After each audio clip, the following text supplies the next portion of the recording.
strikes me that this remarkable panel could perhaps be retitled "The Wretched of the Earth in America's Public Spaces." These two authors both focus on people and places that are despised and shied away from, except by white people with hostile or prurient imaginations. Low-income black women receiving some form of state aid and or living in public housing, men and women imprisoned by some wing of the state apparatus in another form of public housing. What is worth noticing here is that the state is much more central in these people's lives than for other African Americans, except those in the armed services. A fact of which we should not lose sight, the direct connection with the state. The subjects they interrogate are more directly dependent upon, controlled by, and thus potentially ready for immediate confrontation with the state and its agents. Now, most of the time, because we are talking about power here, it is the former. They are subjugated and visibly pulverized and reviled. And that shaming condition helps us understand why these subjects and their spaces are marginalized even within the black community. But the potential for awesome confrontation on the streets around the project, so-called, or in prison is always present.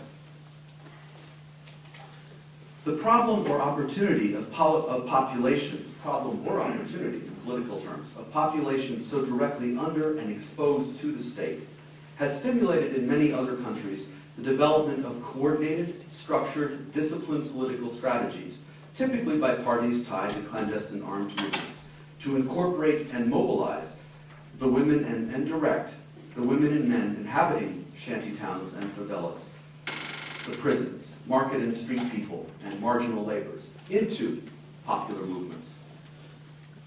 Thus, one of the most distinctive features of black power, marking it as indubitably part of North American political culture, is the absence of that kind of structured national formation, a party or front of national liberation.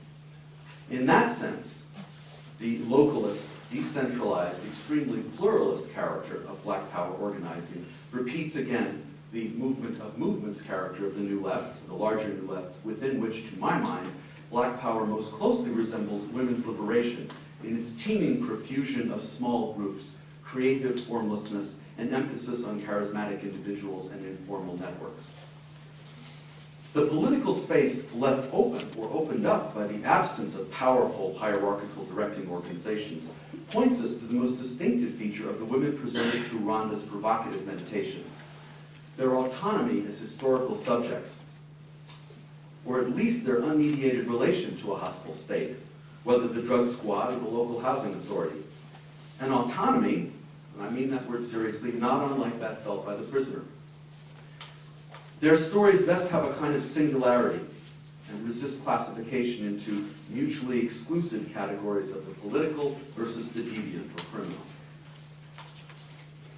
But minus that sorting and classification, where are we left when we, I quote Rhonda, liberate ourselves from the traditional liberation narratives with their hegemonic boundaries?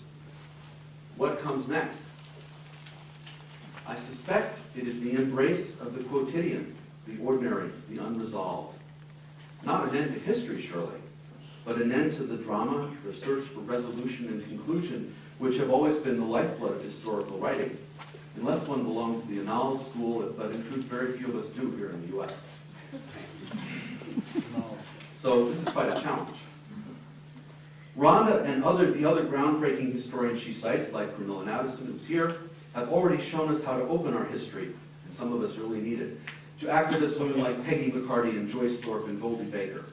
And it is inconceivable that history, historical scholarship, will again close the door or ignore their participation in, around, or in spite of the self-defined black power or civil rights movement, if there were to, in the cities.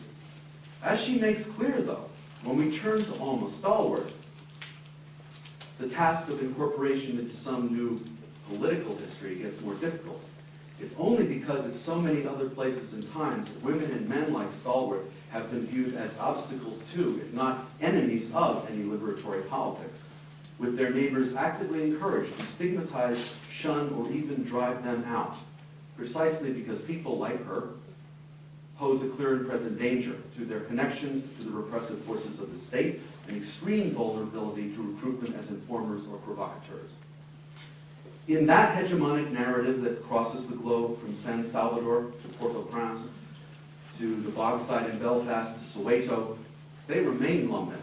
And outside of Huey P. Newton's theorizing, the lumpen are still as execrated in most places and by most revolutionaries as Marx would have wanted, with real contempt. This may be indeed a strangely alluring and brutalizing myth for the left too, but it is also a hard and brutalizing practice. And I only need to gesture to phrases like necklacing and kneecapping to remind us of how people like that have been treated, and the challenge again to think again differently.